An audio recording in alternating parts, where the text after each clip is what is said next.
Okay, good morning everyone. Good umaga. Welcome sa ating person na ngayong umaga ito. At ating mag-welcome yung mga bagong puting. Welcome. Dami niyo. Pamilya kayo.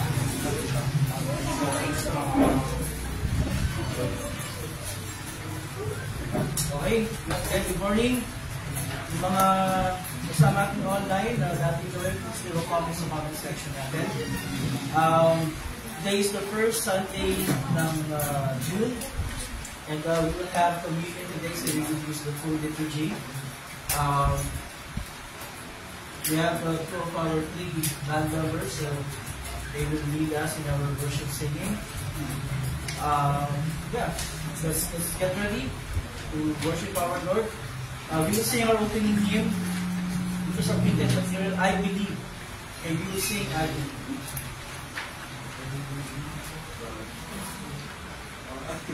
So, yeah.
Joe will lead us in the first part of our liturgy.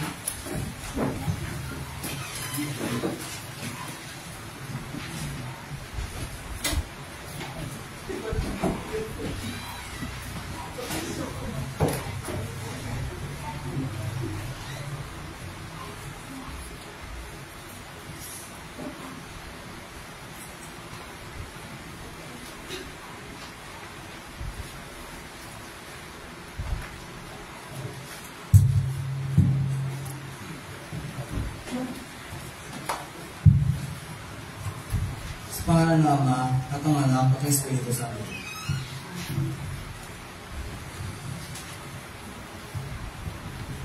Mga minamahal sa Panginoon, lumapit tayo na may tapat ng puso at pagpayag natin mga kasalanan ng ating sama at mamanig sa Kanya sa pangalan ng Panginoon, Kristo, upang tayo ay paglaban niya ng kapatawaran. Ang tulong natin ay nagmumula sa Panginoon, na siyang lumikha ng langit at lupa. Aking sinabi, ipahayag ko ang aking pagsalansang sa Panginoon At iyong pinatawad ang aking mga kasalanan. Especially natin tayo natin pagpapahayag ng kasalanan. O Diyos, mga kapangyarihan sa lahat, mga kabagin, ako ay nakakawawag ng mga kasalanan. Nagpapahayag sa iyo ng lahat ng aking mga kasalanan at mga kasamaan. Sa pamamagitan ng mga ito, ikaw ay nagkastangan ko sa isip, sa salita at sa gawa. At ako'y dapat nasa sa mga pamamagitan ito at sa kasamaan ko ng mundo. Ngunit mo ko sa mga lapit at nagsisisi dahil sa mga ito. At dumadalangin ako sa iyo dahil sa walang hanggang kahabagan mo. At ang kasamaan, walang dungis, makakait na makain na naman ng ibig na aking sa Kristo ay maging mabali at magbiyaya mga sa akin, bisa ka ba ang kasalanan. At sa tulong ng Espiritu Santo ay palawakin ang aking kaalaman at maging masunuri sa iyong salita hanggang sa wakas. At sa iyong bawat biyaya ay nagkaroon ako ng buhay walang hanggan sa pamamagitan niya sa Kristo na aking Panginoon. Amen.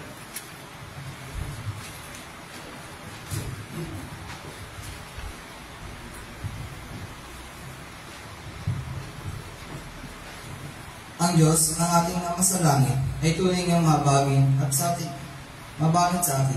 Bigay niya kanyang buktong na anak si Kristo upang maging handog sa pagpapatawad ng ating mga kasalanan. Kaya't bilang tinawag ng lingkod ni Kristo at sa pamamagitan niya ang utos, pinapatawag ang inyong lahat ng mga kasalanan sa pangalan ng Ama at ang Anak at ang Espiritu Santo. Amen.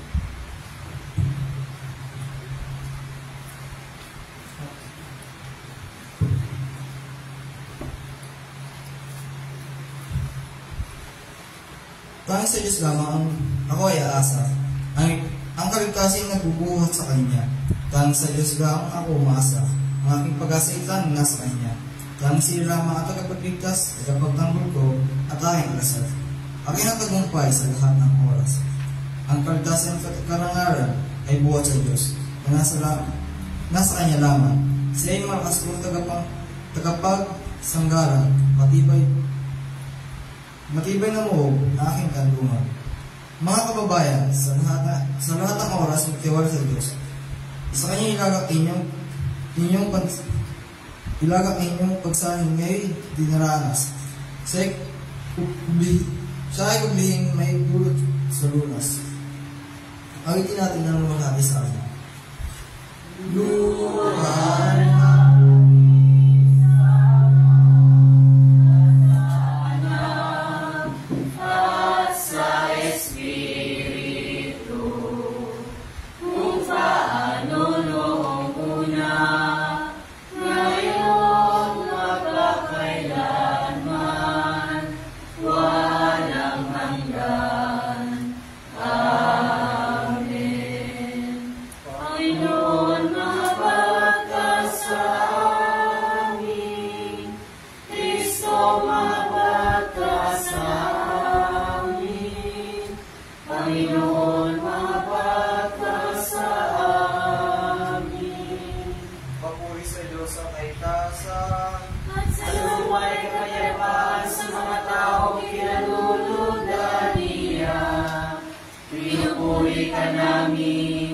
sinasamba ka namin, binulati ka namin, pinasasalamatan ka namin dahil sa iyong kalwalhatian.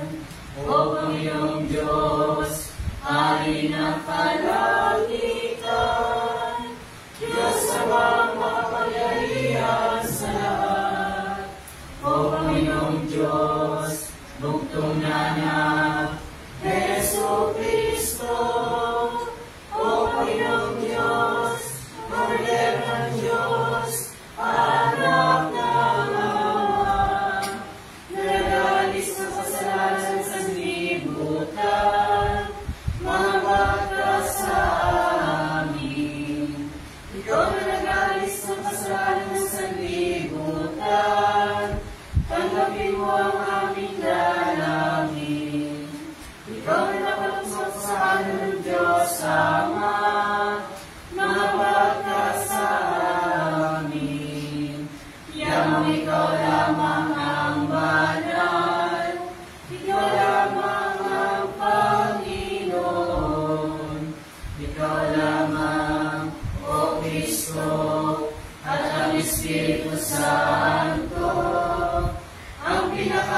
sila sa kaluwalhatian ng Diyos Ama. Amen.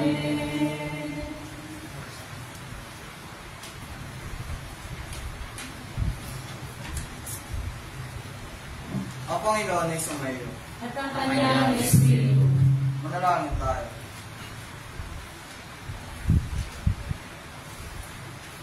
Walang hanggang Diyos, ang iyong anak si Jesus Cristo ay aming tunay na kapangyarihan. Tulungan mo kami panatilihin banal ang bawat araw sa pamamagitan ng pagtanggap ng kanyang salita. Paglinhawaan upang matagpuan namin ang kapahingaan sa Kanya na nabubuhay at naghahari kasama ng Espiritu Santo, iisang Diyos walang hanggan. Amen. Tayo magbukas ng salita.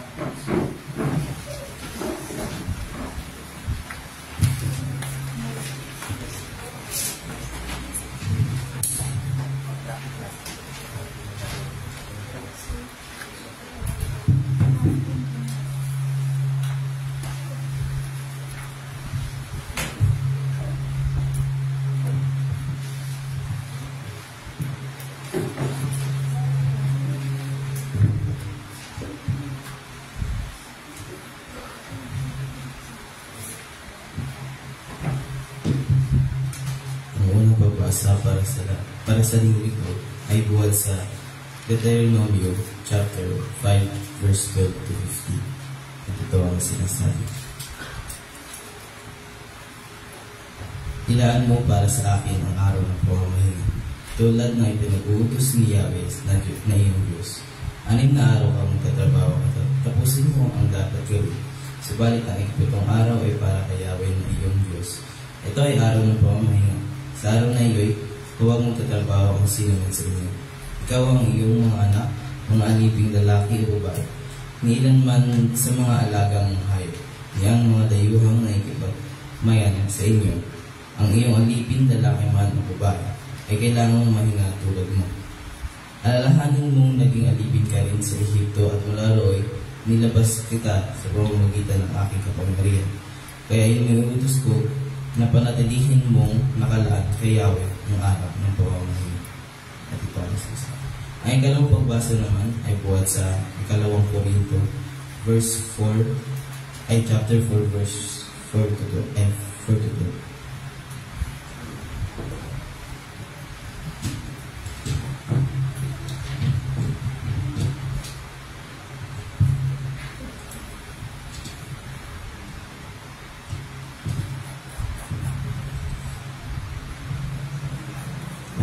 Sinasabi. Kaya't huwag kayong pumatol na wala pa sa panahon. Maghintay kayo sa pagdating ng Panginoon. Siya ang maglalantad ng mga bagay na ngayon magtalo sa katiliman at maghahayag ng mga lihim na hangarin ng bawat isa sa panahon iyon.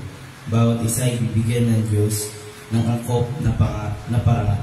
Mga kapatid kami ni Apollos, ang ginamit kong halimbawa para sa inyong kapakinabangan upang matutuhan ninyo ang kahulugan ng kasabihang huwag lalampas sa nasusulat. Huwag ninyong ipagmalaki ang isang tao upang hamakin ang iba. Paano kayo nakakahigit sa iba? Hindi ba't lahat ng nasa inyo'y ibinigay lamang sa inyo ng Diyos? Kung gayoy, bakit ninyo ipinagayap ang iyon na parang hindi kaloob sa inyo? Kayo pala'y nasisiyahan na, mayayaman na pala kayo. Kayo pala'y mga hari na at kami hindi. Sana nga'y naging hari na kayo upang kami man ay maghari din sa amin ninyo. Sa palagay ko, kaming mga apostol ang ginawa ng Diyos na pinakahamak sa lahat ng tao. Ang katulad namin ay ang mga taong nakatulan ng kamatayan, isang panoorin para sa sanlibutan ng mga anghel at ng mga tao. Kaming mga hangal alang-alang kay Kristo. Kayo na may marurunong dahil kay Kristo. Mahina kami, kayo na may malalakas. Pinahama kami, kayo na may pinaparangalan. Hanggang sa oras na ito, kami nagugutom, mauuhaw at halos ubad. Kami pinapahirapan at walang matirhan. Magpapakahirap kami at ibabanot ng bato para kumita ng ikabubuhay. Idinadalangin namin ang mga lumalapit sa amin. Kami mga inuusig at titiis kami. tayo lahat para sa pagbasa ng magandang salita.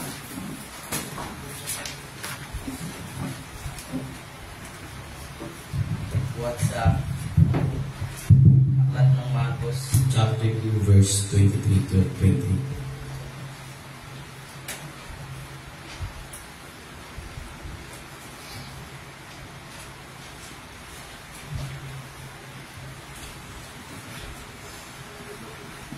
Ito ang sinasabi. Isang araw ng pamamahinga, naparaan si Jesus at ang kanyang mga alagad sa triguhan. Habang sila'y naglalakad, ang mga alagad ay pumipitas ng trigo. Sinabi ng mga Pariseyo kay Jesus, "Tignan mo ang ginagawa ng iyong mga alagad. Mahigpit iyang pinababawal na kautusan sa araw ng pamamahinga." Sinagot naman sila ni Jesus, "Hindi ba ninyo nababasa ang ginawa ni David noong panahong si Abiatar ang pinakapunong pari? Ang si David at ang kanyang mga kasama ay magutom at walang makain. Pumasok siya sa bahay ng Diyos at kumain ng tinapay na handog sa Diyos. Binigyan pa niya ang kanyang mga kasamahan ayon sa kautusan. Ang mga pari lamang ang may karapatang kumain niyon." Sinabi rin ni Jesus, "Tinakda ang araw ng pamamahinga para sa tao. Hindi nilikha ang tao para sa araw ng pamamahinga. Ang anak ng tao ay Panginoon maging ng araw at ng pamamahinga." At ito ang sinasabi.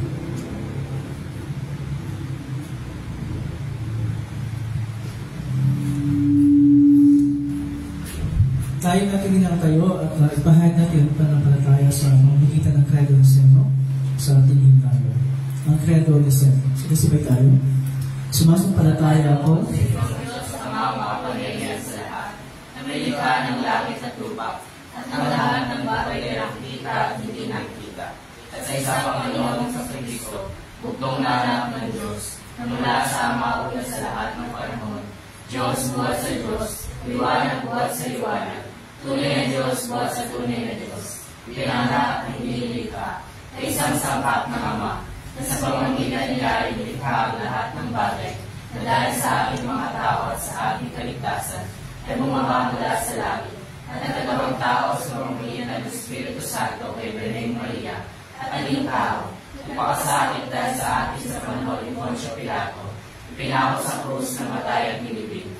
At ang araw ng buhay ng mag-iisang ayon sa kasulatan, umakyat sa langit at nakapagbuhok sa kanan ng Ama, at siya ay babalik na muli na may kalulantian upang pumanang mabuhay at mamatay.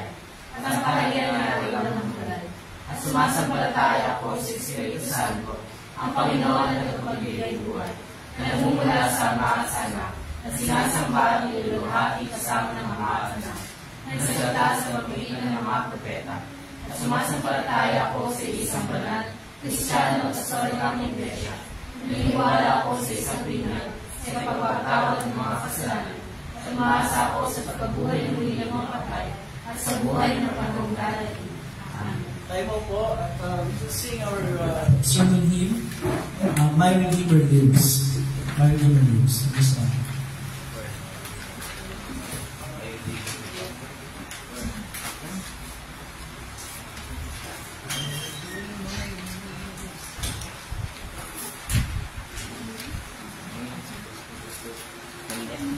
Dito kasi ako.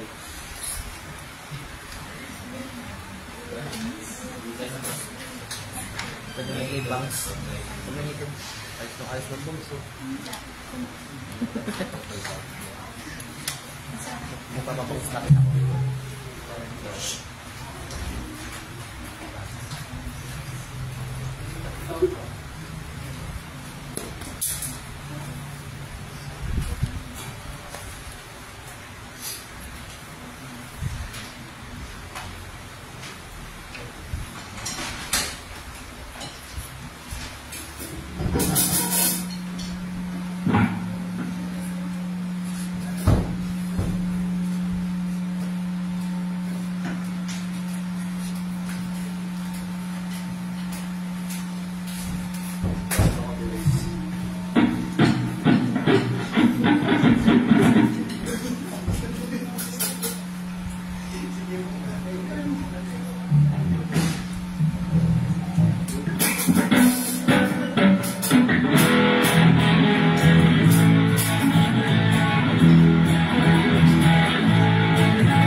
Sunday school, together with Ate Jen,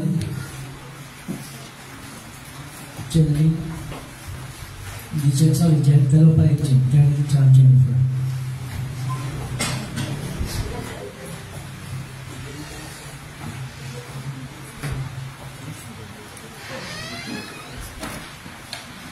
Okay, good morning everyone. Good morning. Good morning. Sa inyo lahat ang masaganang kagandahang loob at kapayapaan mula sa Diyos na ating Ama sa pamamagitan ni Kristo Jesus na ating Panginoon. Amen. Pwede bang maging mali yung paggawa ng tama? At pwede bang maging masama yung paggawa ng mabuti? Meron bang sitwasyon na pwede mangyari yung bagay niyo? Parang wala, di ba? Kasi regardless of the situation, palaging tama ang gumawa ng tama at palaging mabuti ang gumawa ng mabuti. Diba? Regardless, walang pinipiling lugar, walang pinipiling sitwasyon, walang pinipiling panahon ang paggawa ng tama at paggawa ng mabuti. So hindi. Pero para sa mga kaaway ng ating Panginoong Jesus, in particular yung mga Pharisees, yung mga Pariseo, yung mga religious leaders of his day, Merong panahong mali ang paggawa ng tama at merong panahong masama ang paggawa ng mabuti. Especially in regards to our Lord Jesus Christ. Yun yung punto ng ebanghelyong binasa kanina ni Cyrus. kung nasundan niyo yung pagbasa, actually dalawang bahagi yan. Yung first part ay pinapasa ko kay Cyrus. Pero dalawang bahagi yan. Yung unang bahagi, katulad ng sinasabi dun sa Ebanghelyo, yung mga alagad ng ating Panginoong Jesus, dahil sila ay nagutom, ang ginawa nila ay pumitas sila doon sa tribuhan at kumain ng bunga. Yun. Yung pangalawang bahagi noon, si Jesus ay nagpagaling ng isang may sakit. So yung dalawang yun. Pareho bang mabuti yung bagay na yun? Mabuti yun, di ba? Kumain dahil nagutom. Nagpagaling dahil mayroong may sakit. So pareho mabuti yun. And in fact, kahit yung mga kaaway ng ating Panginoong Jesus will agree na, wala namang masama sa mga bagay na yun in themselves.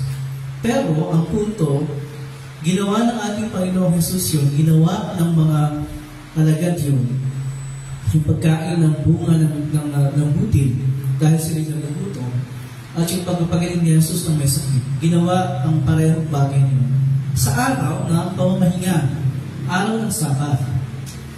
So, ang sabi ng mga kaaway ng ating Panginoong Jesus, teka lang, ayon sa kasulatan, ayon sa kautusan ni Moises, bawal ang ginawa ninyo. Ginabag ninyo ang kautusan sa araw ng pamamahinga. Ano ba yung kautusan sa araw ng pamamahinga? Ano ba yung araw ng pamamahinga? Hindi ba ang ikapitong araw para sa mga Hudyo ang araw ng pamamahinga? Anong araw yun? Araw ng Sabado. Sabado ang araw ng pamamahinga para sa mga Hudyo. Ikapitong araw. Bakit ikapitong araw? Kasi ang kalendaryo, bawat araw ay nagsisimula sa araw ng linggo. The first day of the week is Sunday. So ang seventh day ay Saturday. So ayon sa mga Hudyo, sa kautusan binigay ni Moises, pangilang utos yun? Yung tungkol sa araw ng pamamahinga. Pangilang utos yun? Ikatlo. Ikatlong utos, di ba? Ilaan nyo para sa akin ang araw ng pamamahinga. Kaya nga tinatawag na araw ng pamamahinga kasi ano ibig sabihin ng pamamahinga? Hindi pamamahinga, di ba? Pagpapahinga. Rest. Walang anumang gawain. Itinakdaya ng Diyos sa panahon ng lumang tipan. Ibinigay sa pamamagitan ni Moises. So, nandiyan talaga yung utos, di ba?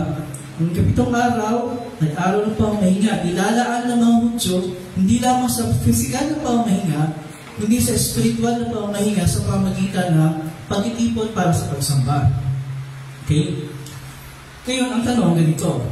Okay, ang accusation ng mga kaaway ng Panginoong Jesus, nilabag nila ang araw ng kautusan sa araw ng pamamahinga dahil sa ginawa nila, which fell on the seventh day, Sabbath day. Ngayon, tama ba yung sinabi ng mga kaaway ng Panginoong Jesus? Tama ba yung kanilang accusation sa ating Panginoong Jesus?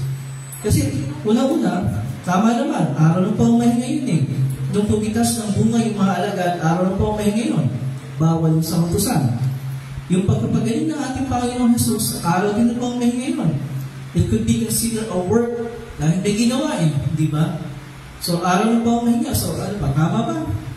Yung akusasyon ng mga kaaway ng Panginoong Jesus sa kanya sa kanyang mga alagad na nilabag nila ang utos sa araw ng pamamahinga?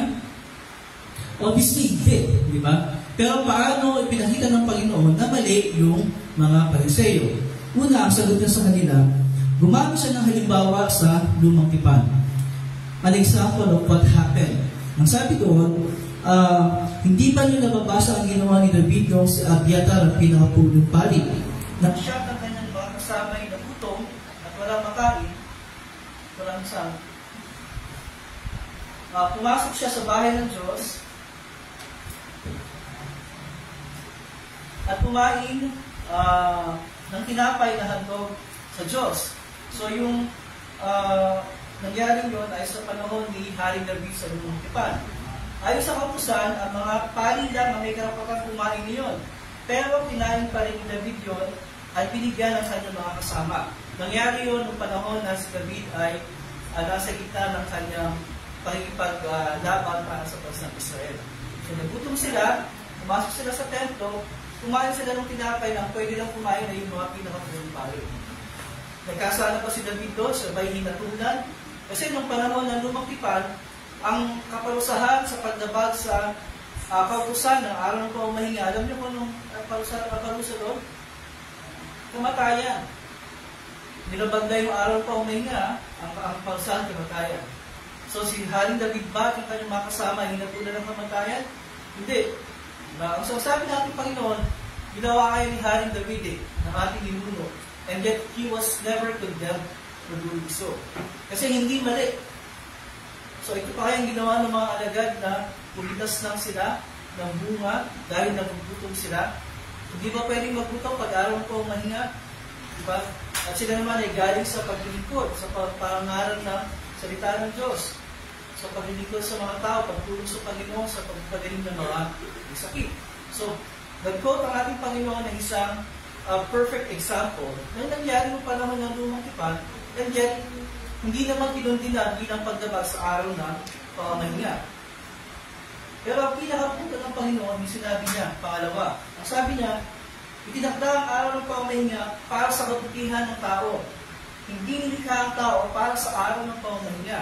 In other words, hindi naman robot yung mga tao eh. Hindi tao ang susunod o para ba i-twist mo yung tao para siya bumagay sa araw ng pamamahinga.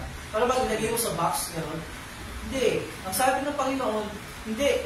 Nandyan nga yung utos para sa kabutihan ng mga tao. Hindi para sa kasamaan ng mga tao.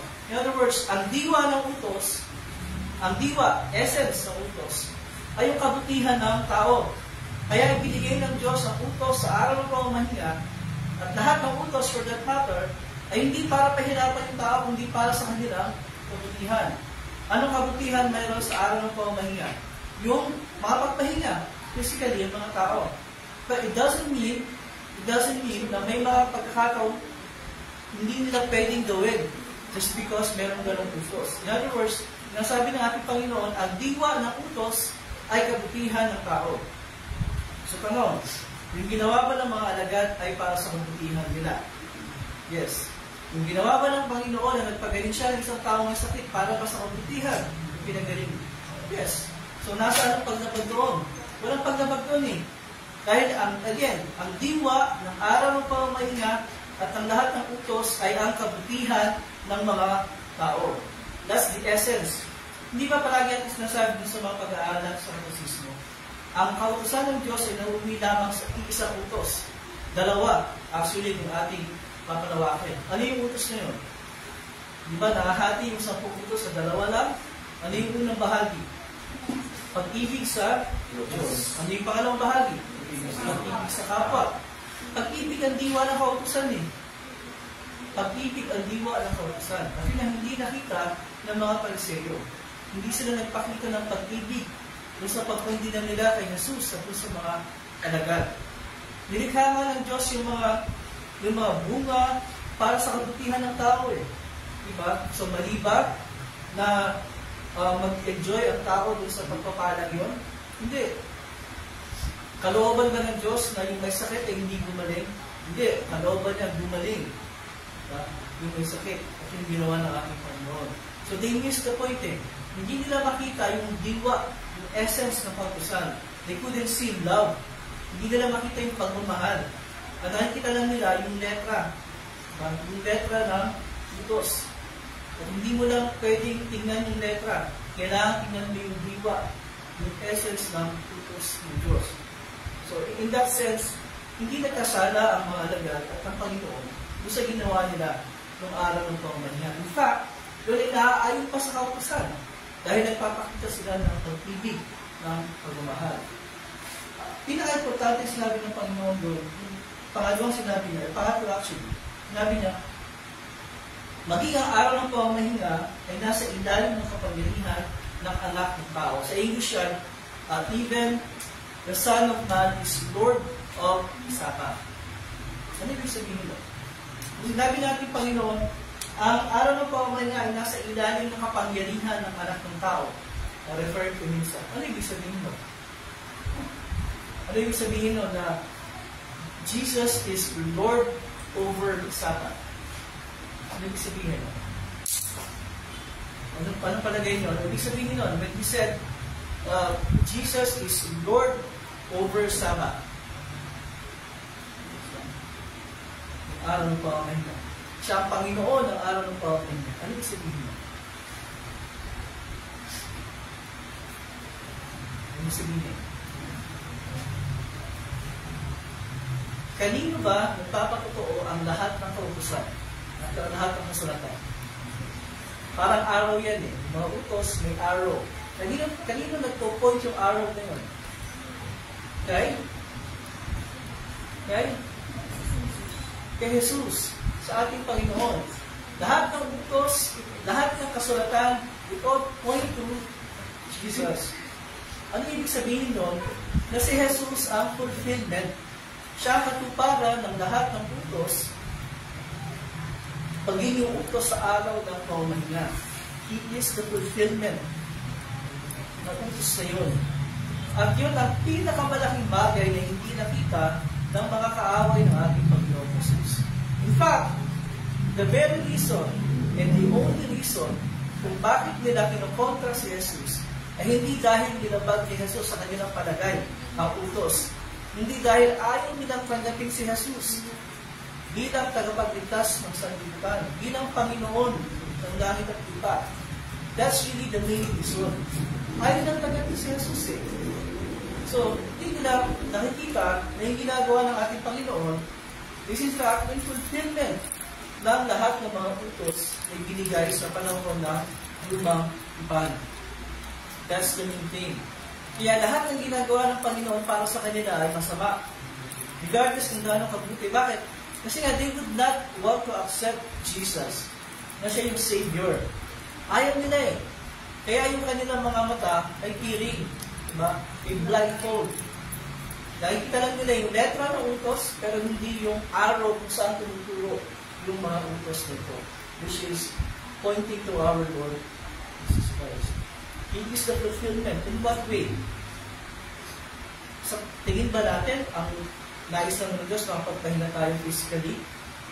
Hindi. Di ba? Kasi yung physical na kapahingahan, ano yan eh? Kailangan mo ulit-ulitin yan eh. Di ba? Kasi mapapagod ka rin eh. Pagkatapos mo magpahinga ng isang araw, balik ka sa trabaho ng 6 days, di ba? It's a cycle. Umuulit. Hindi natatapos siya. Kayo pangangailangan sa physical na kapahingahan. Pero, ang binibigay sa atin ng Panginoon ay hindi lang physical na kapahingahan, but spiritual rest. Spiritual na kapahingahan. Sa paanong paraan? At bakit kailangan natin ng spiritual rest? Kapahingahan saan? Ano ba nagbibigay ng pagod sa ating mga kaluluwa? Sa ating spiritu? Sa ating spiritual life? Ano nagbibigay ng pagod sa atin, spiritually speaking? Maraming bagay. Pero the main thing, kasalanan. Diba? Kasalanan. Ang kasalanan na nagbibigay sa atin ng spiritual stress. Kasi yun ang punot-dulo ng lahat eh. Lahat ng nararanasan natin spiritually, ang punot-dulo niyan ay kasalanan. Anong ginawa ng Panginoon to address that? Naparin ko siya, una, para tuparin ang kautusan on our behalf kasi hindi natin kaya ito pa rin. Ganun din, iniyara niya yung ating mga kasalanan sa pamamagitan ng kanyang buhay doon sa krus. Kasalanan saan? Kasalanan sa mga utos ng Diyos na hindi natin ipag. By offering this type of the cross, ino-offer niya sa atin ng isang rest, type of rest, spiritual rest, na hindi na mawawala sa ating kailanman. Ano ba yung spiritual rest na yun? We have forgiveness of our sins. Meron tayong kapatawaran sa ating mga kasalanan. Meron tayong bagong buhay kahit na yung mga pandabas, hindi bago tayo, pero pandoob, bago tayo sa mata ng Diyos. At meron tayong assurance of salvation. Kahit anong mangyari sa atin, nakakatiyak tayo na ang kita natin ay sa hiling ng Diyos sa langit. Importante ba yun that we have assurance? Of course, importante yun. Di ba ikaw, importante sa iyo na meron mga assurance na mahal ka ni Jen? Di ba mas mahalaga na meron tayong assurance na mahal tayo ng Diyos? Ano yung assurance natin na yun? Well, binigay niyo yung kanyang sariling buhay para sa atin. Yun ang ating assurance that whatever happens to us, meron tayong buhay na walang hanggan sa kanyang hiling. That's our spiritual rest na hindi na mawawala kailanman sa atin. So every time we gather for worship, pag Sunday, na ganito, para saan yan? Para ba yan pagtupad sa kagustuhan? Hindi, kasi walang utos eh. Meron bang utos na sumamba sa araw ng linggo? Wala. Pero bakit tayo sumasamba sa araw ng linggo? Bakit linggo? Okay, dahil ang araw ng linggo, ang araw ng kanya nabuhay ang ating Panginoon. Diba? It's a celebration. Every Sunday is a little Easter para sa atin. Celebration of Christ's resurrection. But most importantly, every time we gather for worship ng Sunday, kahit anong araw pa yan, yung ating spiritual rest, kumbaga, nire-recharge natin eh. Para yung mga phones natin, nire-recharge natin eh. In what way? Sa pamamagitan ng pagkinig ng kanyang salita at sa pagtanggap ng kanyang sakramento, ng kanyang tunay na dugo at katawan, katawan at dugo, sa lakip ng tinapay at alak, sakramento ng banal na tuloy. Yan ang spiritual rest natin. Yan ang binigay sa atin ng ating Panginoon. Yan ang punto ng ating Panginoon na listen. Even the Son of God is Lord of Sabbath. Kaya para sa atin, ito pangyayari ito sa Ebanghelyo. Siguro sa panlabas walang kaugnayan sa atin. Kasi hindi tayo Hudyo, hindi tayo mga Pariseyo, hindi tayo mga alagad niya na katulad ng alagad ng 12. Pero tayo rin ay mga anak niya sa pamamagitan ng ating pananampalataya kay Jesus, nating Panginoon at Kaligtas. At siya'y napaligto para bigyan din tayo hindi lamang physical ng kahingahan, hindi ng spiritual ng kahingahan. Na walang pinipiling lahi, walang pinipiling buhay, walang pinipiling pananampalataya, social class, or whatever. Ito ay para sa lahat ng mga nananalig sa Kanya bilang Panginoon at Tagapagligtas. So, taglayin natin yan at ating palaging isipin at ating palaging pagkasalamat sa Diyos. Napapagod man yung katawan natin physically, but we have spiritual rest. And our rest is none other than our Lord Jesus Christ, na ating nakatanggap ang mensahe nito in His Word and in the sacrament of His true body and blood. Kasama na rin yung ating tinanggap kung tayo mga infants, the sacrament of Holy Baptism. So, nandiyan ang ating kapahingahan. At yan ang kapahingahan hindi mawawala sa atin kailanman. Hindi malilit na kapayapaan ng Diyos sa magtinag sa ating mga pag-isip sa pamamagitan ni Kristo Jesus sa ating Panginoon. Tayo pa patuloy sa paghahandog at ating binibigyan ng ating mga kaloob sa ating Panginoon. Gusto ko ngayon si Walter.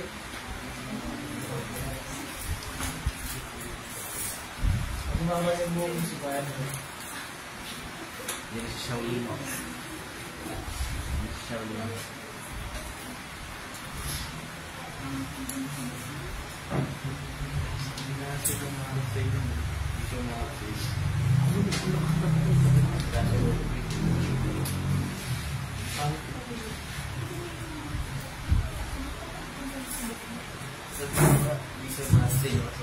Okay, so ngayon tayo nagkakaw sa ating prayer. Meron pa kayong prayer request. Of course, pasalamat sa Panginoon na tapos na yung kabalahan ng estudyante, tapos na yung graduation, tapos na yung iba pang mga kailangan, except kay Liza. Salamat po siya. Of course, well, busy weeks yung mga nakaraan. We thank the Lord for the blessings and syempre, panalangin para sa mga susunod na mga plano ninyo. Of course, yung mga magka-college, yung mga exams na hinihintay natin yung nasa results, nag-iba pang mga plano. Okay? So we pray for the Lord na bigyan kayo ng i-lead kayo kung saan kayo nararapat. It's another challenging journey ahead. Anything else? Sana ma-perfect yung hinula kong exam bukas. Sana naman perfect na yung hinula ng exam bukas. Well, no one is perfect. So, kahit hindi mo perfect, basta makasama na, pwede na yun, di ba? Okay. And birthday mo sa Wednesday, tama? Yun, no? Ayun! So, nag-pogi na naman. birthday mo birthday, dahil so. Okay, so, Ansel po pa na yun. anything else? Meron ka bang birthday itong weekday ko? Solo ko. Masa ka-grasya talaga. Okay, wala na gusto isama sa prayers natin. Joel, wala gusto sa prayer. Si Jennifer, wala gusto isama sa prayer. Thank you. Okay, so kung wala, then we go to our prayers. We seated. Then pagkatapos ng prayer natin, we will proceed with yung ating liturgy for Holy Communion. Kaya natin yung kumalangin.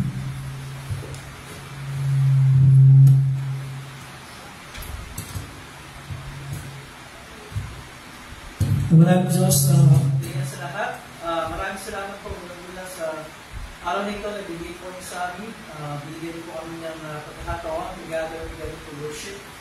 Maraming salamat po for the blessings of the past weeks, especially po sa mga estudyante, yung po mga tuwing activities, graduation, recognition, ito pa. Maraming salamat nga po sa inyong po blessings sa kanilang maging pag-aaral at sa kanilang pagkatapos. We pray for the next journey ahead of them. Sana po yung mga plano for college, yung mga incoming college students dito ay magkaroon ng maayos na katuparan. Yung mga exams na hindi natin lumabas ng results at yung mga plano. Kayo po ang magiging sa kanila at samahan sila sa panibagong pagkakapay ito sa kanilang buhay. Sa kanila po sa aming panalangin, ang lahat po ng celebrate ng birthday sa Wednesday, sa birthday ni Jimmy. Patuloy po siya bigyan ng kalakasan at ang mga pagkakala at patuloy po siya makasama sa pagbibig sa iyo sa aming pagtulungan. Also praying for those na nilalang kasama ngayon for whatever reason. Kaya po magiging sa kanila at nawa sa mga darating pagkakataon na hindi namin sila makasama.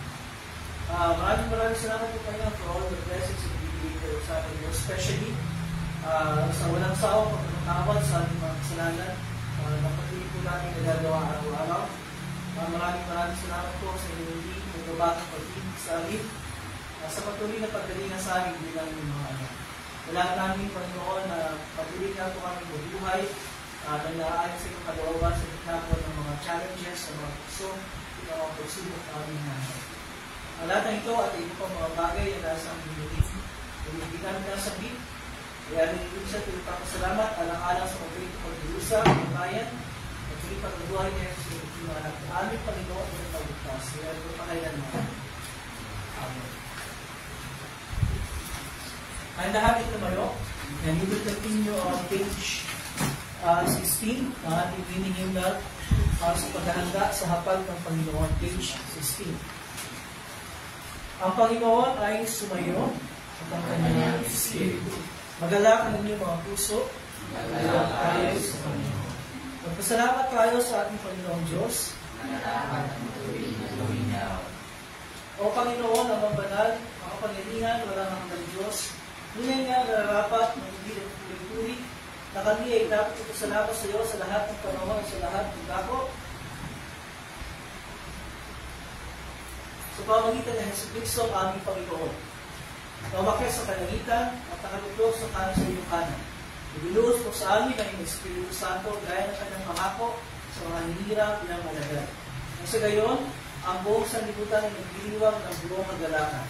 Kaya kasama ng mga akyat, mga tanghel, at ang buong buong ng langit, aming pinupigit dadakila ang mamalahati ng pangalan, lagi pinupuli ka sinasabi, Banal, banal, banal, Diyos ng Panginoon ang magkamupo. Ang langit at lupa ay puno ng iyong kaluwalhatian. Hosana, Hosana, Hosana sa kaitaasan.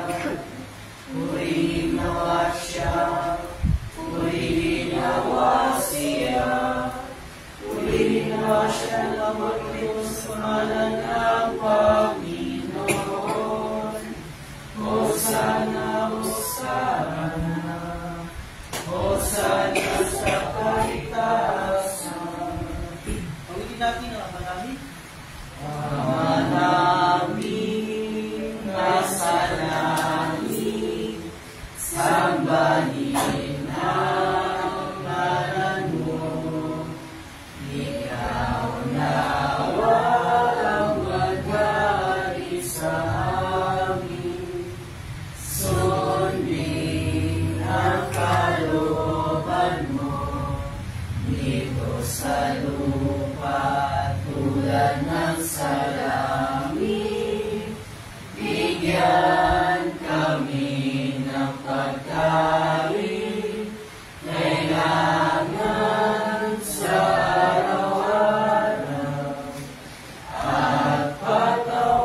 at iligtas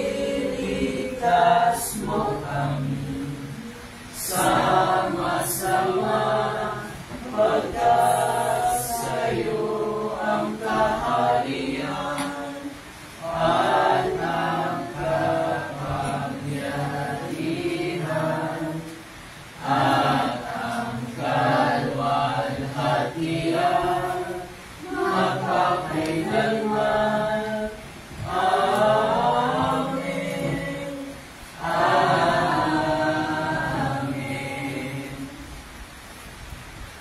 Ang ating Panginoon sa Kristo ang naging siya'y pagkalulo ay lumangkot ng tinapay.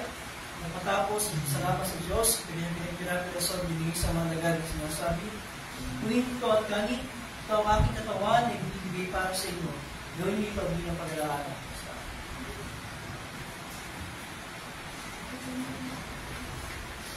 Sa ganyan paraan ay hinawakan niya ang sawat. Pagkatapos magpagmatulan at magpasalamat na sila sa Diyos, ay binigay niya sa kanila na sinasabi, "Uminom kayo lahat ito, sapagkat ito ang dugo ng tipan. Ang aking dugo ang nabubugos dahil sa marami, sa ipagpapatawad ng mga kasalanan. Gawin ito sa inyong kayo ito bilang pag-alaala sa akin." Ang kapayapaan ng Panginoon ay laging sumayo. Amen. O Kristo, ikaw ang Kordero ng Diyos, na nagalis ng kasalanan ng sanlibutan. Mawag ka sa amin. O Kristo, ikaw ang Kordero ng Diyos, na nagalis ng kasalanan ng sanlibutan. Mawag ka sa amin. O Kristo, ikaw ang Kordero ng Diyos, na nagalis ng kasalanan ng sanlibutan. Ipagkaloob mo sa amin ang iyong kapayapaan.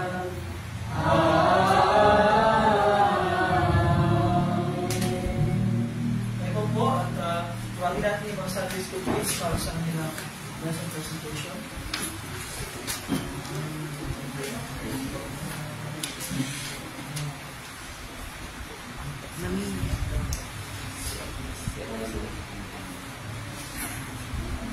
Nilagay niya si Gwen.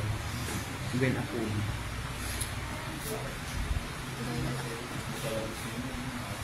Isa ka si Adi. Si Adi. Ano dito ba kami pa?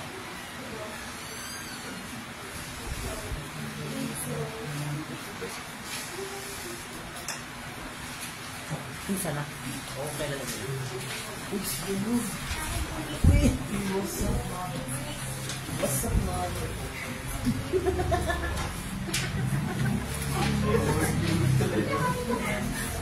What's up, mother? What's up, mom? Okay, so alright, so ito yung ating mga Sunday School kids for today. Ito na lang meron tayong mga estudyante. Ate Jen and Ate Kathleen, sige. What is our lesson for today? Joseph sold by his brothers. Who was Jacob's favorite son? Joseph. What did Jacob give to Joseph? Who hated Joseph? What did Joseph tell his brothers about?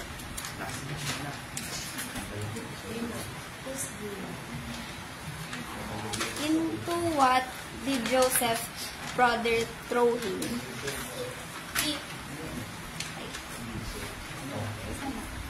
Who planned to set Joseph free later?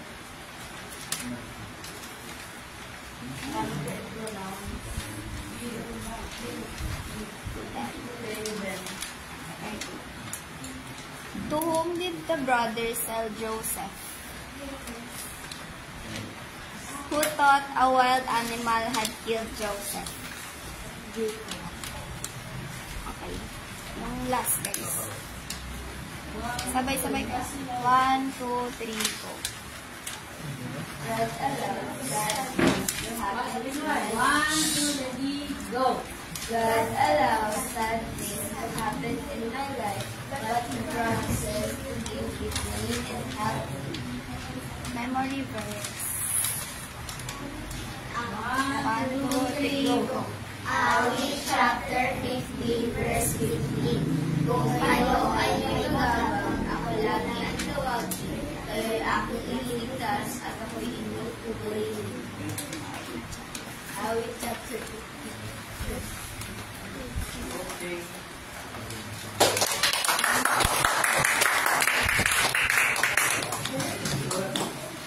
So ngayon, i-call on lahat ng mga Dominican members para sa ating pagtulong sa harapan.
Ang tunay na katawan at nilungan ng ating Panginoon sa Kristo, ang siyang magpalakas at maging sa inyo sa kanyang pananampalataya tungo sa buhay na walang hanggan.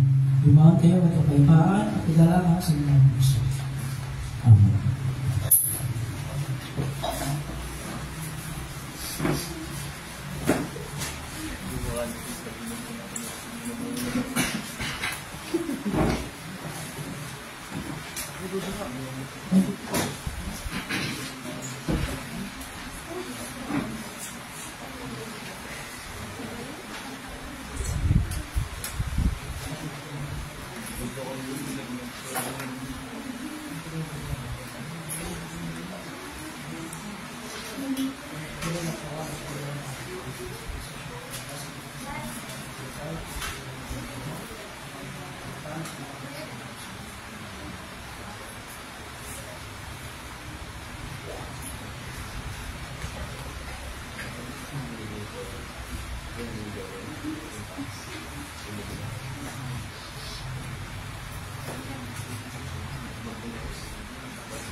Kaya natin tumayo. Continue ang page na. Page 31, ang pagyaraw sa kapayapaan.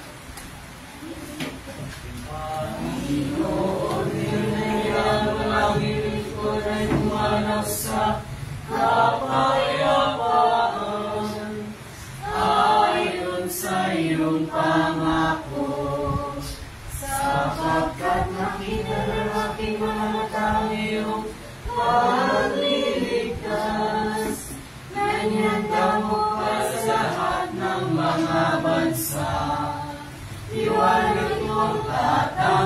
sa mga hentil at magbibigay karangalan sa iyong bayang Israel. Luwalhati sama at sa anak at sa Espiritu, kung paano muna ngayon magpakailanman, walang hanggan. Amen. Salamat natin, Panginoong Diyos, sapagkat siya ay mabuti. At ang kanyang pag-ibig ay pangwalang hanggang at mananatili. Sasalamatan ka namin, Diyos, sa mapangingin sa lahat, sapagkat pinaginawa mo kami sa pamagitan ng sakramento ito. Niyadalangin namin sa pamagitan ng kaloob nito, ipalasin mo ang aming pananampalataya sa iyo, magpalingas mo ang aming pag-ibig sa iyo isa. Alang-alang kayo sa Kristo ng aming Panginoon, labubuhay at naghahaling kasama mo at ang Espiritu Santo, ng isang Diyos magpakailanman.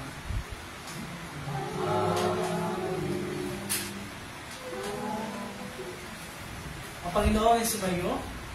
Ang kanyang Espiritu. Uriin natin ng Panginoon. Pasalamat tayo sa Diyos. Sa ito niyong pagpapala ng Panginoon. Pagpalain kinawa ng Panginoon at ingatan. Paliwanag ginawa ng Panginoon ang kanyang mukha sa iyo at mahabag sa iyo. Hindi ginawa ng Panginoon ang kanyang mukha sa iyo, magbigyan ka ng kapayapaan. Amen. Amen.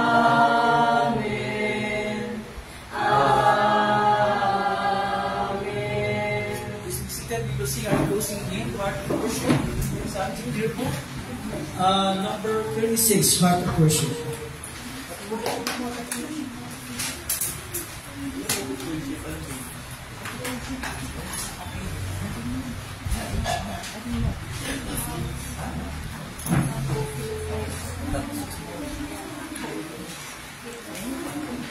May mga mo.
I'm sorry, Lord, for the thing I made.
Okay, good morning everyone.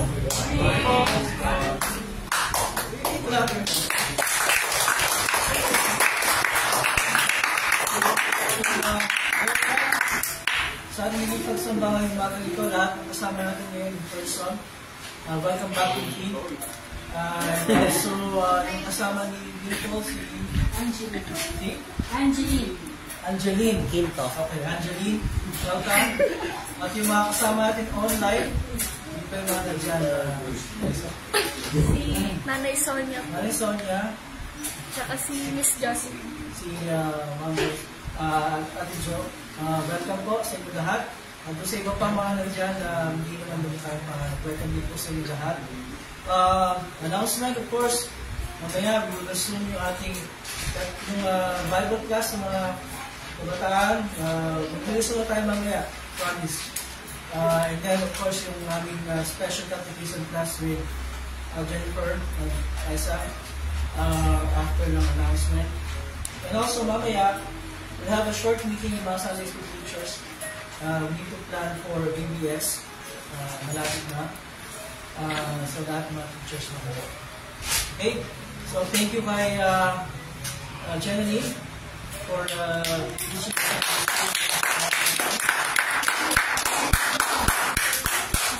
and Kathleen. Of course, next Sunday, so